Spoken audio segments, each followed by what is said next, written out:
You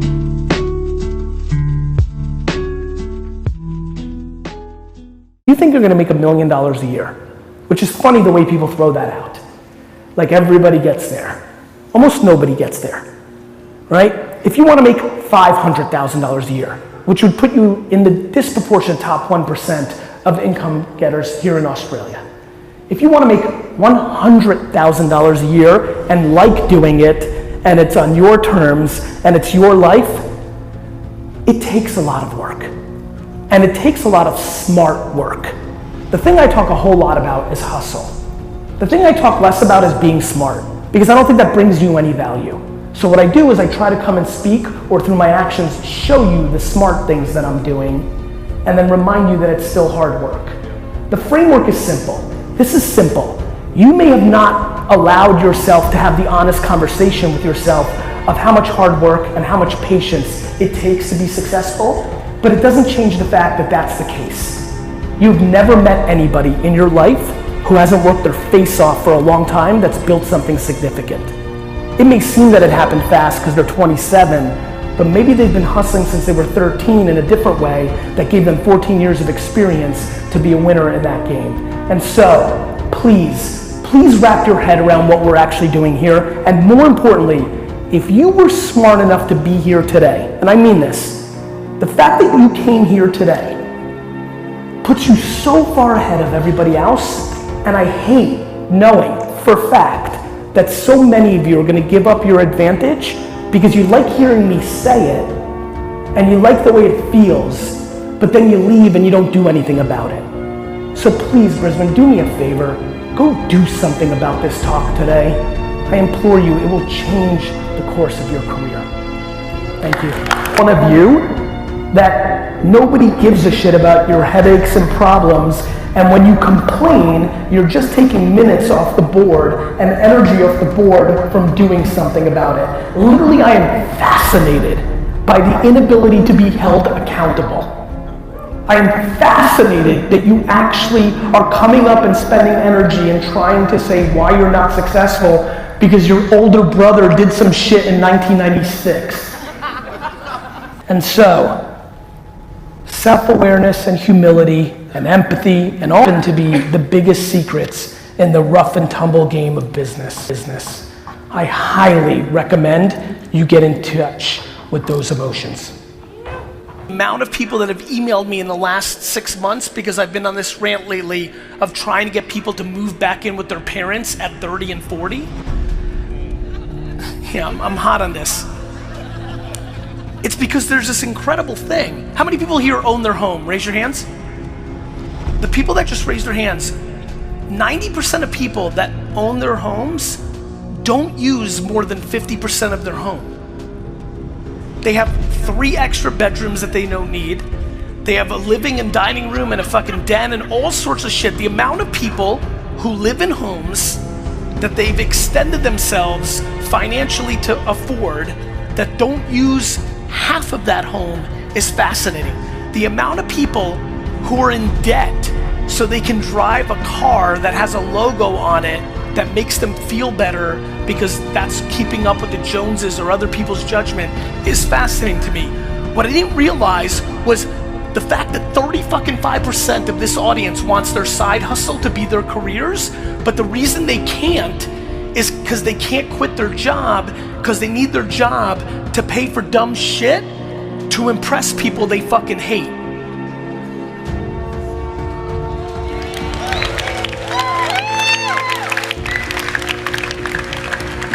And so, especially while the economy globally is frothy, I am aggressively throwing up for debate to the third of this audience that is trying to get their side hustle to be their job, for them to give a real thought to what it would look like if they were to downsize their home and their car and their vacations and their watch to put themselves in a position to be happy.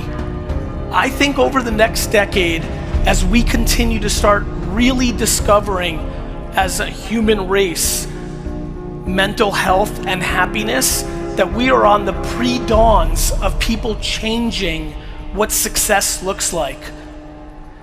when I really look at the world, and I grew up super humbly. I've spent my 10 years ago career in the explosion of Silicon Valley. I've really been lucky to see all sorts of different things going on. It is super cliche, but absolutely true that the money happiness thing is just a funny thing. People that don't have it think it does bring happiness. People that have it know it's not true. And when you really look at suicide data and things, depression data, it's fascinating who struggles with it. I really do believe as we become dramatically more thoughtful about happiness versus money, that a lot of people are gonna start really looking at the things they amass and how much that is a choker to their happiness. And so what really excites me right now is how frothy the economy is globally. And I know so many of you can take advantage of selling high, positioning yourself to be happy. I think it's a very rogue point of view. It's completely against the propaganda that you see in your Instagram and Facebook feed 24/7. Everybody's pushing all sorts of fancy stuff and fancy trips and fancy things. I genuinely believe that the majority of people here can dramatically put themselves in a happier place if they honestly consider downsizing things that they don't use. So just a random thought that I'm super passionate about. In a world where I'm asking you to create so much content, the fact that so many of you do not create content because you're so bent out of shape by the feedback in the comments section.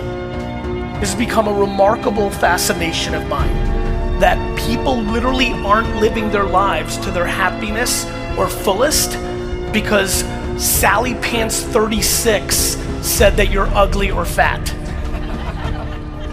People absolutely crippled by the judgment of others without really understanding what it is. Let me say it here right now so there's no confusion. If a human being takes the time out of their day to consume your piece of content, consume it, and then spend time to leave a negative comment to you after consuming your content, think about how shitty that person's life is. Somebody literally has the time to consume your content and try to drag you down. My friends, misery loves company is one of the most interesting sayings that has been in culture for a long time. It most manifests in a very poor way when I watch parents drag their kids into shit because they're upset. But it's one thing, and I have empathy, a lot of it, when it's your mom and dad dragging you through shit, because that's deep. But when an anonymous person with a fucking icon of a rugby player is dragging you through shit, you have to get into a place where that does not bother you. It makes zero sense. I mean, literally, and I get shit on all the time. You get that many comments, you get shit on. When I see it, it's the only, I mean, I don't feel bad for me. I genuinely feel bad for them. I'm fascinated. I've never in my life taken the time to consume somebody's content and then shit on them. It makes absolutely no sense. So please, if you're one of these individuals, and there are a lot of you in this audience that are not producing content because you're worried about the judgment. You know how many people email me, Gary, but I have to put on makeup. Why? Because your grandma told you when you were 7? But Gary, the lighting, why? You don't like the bags under your eyes? Good news, everybody has bags under their eyes. Like, there is an enormous amount of insecurity in the system that is stopping people from creating the thing that they want, and it needs to be talked about in a much bigger way. The judgment of others is a fascinating thing. And do you know how many people say to me, Gary, I don't think Facebook and Instagram, that stuff doesn't work. Yet in the other mouth, during that same dinner, all they talk about is how social media is fucking up the government or countries or the world. Literally, you're telling me that Facebook's powerful enough to change the global world and governments, but it's not powerful enough to sell some of your t-shirts or your landscaping business services? My friends, take it for what it is. we are all obnoxiously fortunate to be living through this era right now. What this era is, just to quantify it, is we are now at the maturity of the internet. The internet now is at scale. We all live there. It is real. It's not what I grew up with, which it was coming. It is here. It is at scale. And the reality of the situation is, how many people, one more time, with side hustles? Raise your hands. Everyone. Stand up again. Side hustle to turn into your business. I need this because this is the point. Side hustle to turn into your business. I just need every single person that's standing to understand one thing. Your grandparents couldn't even dream to turn a side hustle into their business because the internet didn't fucking exist. They just had to eat shit and live their life and put food on the table and a roof over their head and then fucking die. I'm being serious. We are so outlandishly fortunate to have this era, and what everybody's doing is spending all their time deploying cynicism and looking at the things that are negative about it without realizing it is the full empowerment to whatever you want if you're willing to be a practitioner and actually learn this shit and execute it. This era will go away. Many of you follow me know I'm all focused on voice and Alexa and all this. It's all gonna happen. Shit changes. Whether it's blockchain or AR or VR or voice, this internet era, this golden era as we stand here today will go away. And then, for the same reason that I didn't make any fucking videos for 5 years because I had nothing to say, there won't be a great deal like influencers and Instagram and Facebook, and you will deploy regret because you've heard me pound it down your throat and you did nothing about it. So please, Melbourne, do me a fucking favor on my 37 fucking hour flight to get here. Please make this event, this talk, the time that you actually go home and start fucking executing. Because I'll be very honest with you, I'm fucking tired of the 1,000 emails every week that I get that are the same exact thing, titled, I don't know why it took me 4.5 years of listening to the same shit to finally do it, but I'm really glad I did, because in the last 7 months I made $80,000, and before I used to be $40,000 in debt. Please make tonight the beginning of the next chapter of your life, because when it goes away, I'm gonna get quiet and execute, and you're gonna wish you did something about it tonight. You're here right now at this moment because tomorrow you want to be somebody greater than the person you are today. You see yourself succeeding, you have a vision, you have a dream. Congratulations.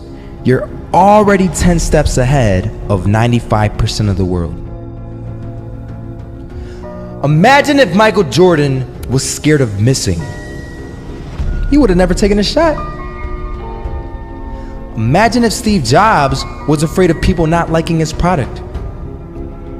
There would be no iPhone. So ask yourself this: do you want to be a person who fears failure, or do you want to be a person who loves success? Which one? So you're gonna have to pick today.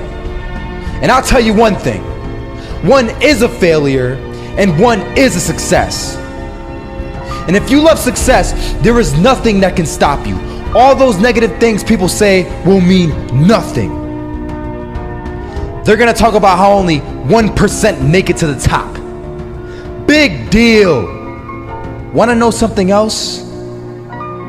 Only 1% stick with that fitness program long enough to see results. Only 1% of nerds stick with that video game long enough to get good at it. Only 1% of relationships stick it out to the end. That doesn't mean you have a 1% chance. It just means you can't behave like the 99%. You'll have to do something better than giving up a month from now. Those are just numbers. You want to talk about numbers? Take a look around you and take a good look around you. Are you like 99% of the people around you? If you are, then you're in the wrong video, my friend. You have to love success just as much, because that's what's gonna allow you to get up and go for it. Being scared to fail won't do anything. In fact, when you love success and you start going for it, guess what happens? You're gonna fail. You're gonna fail 10 times, 100 times, maybe even 1,000 times. But that's okay. Failure isn't permanent. Falling isn't permanent. You get right back up and keep going. And this time, you're gonna be stronger, wiser, and you'll be more driven than ever. And for every 10 failures, you'll land one success. You have to love success so much that you're willing to fail 10 times before you can succeed once. That's how a winner does it.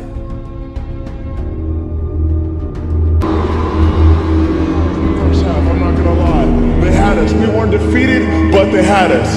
But it took guts, it took an attitude. That's all it takes. That's all it takes to be successful is an attitude. And that's what our coach told us. He said, hey, it's gonna be tough. It's gonna be hard. You're gonna go out there, you're gonna battle, you're gonna fight, you're gonna do it for one, you're gonna do it for one another.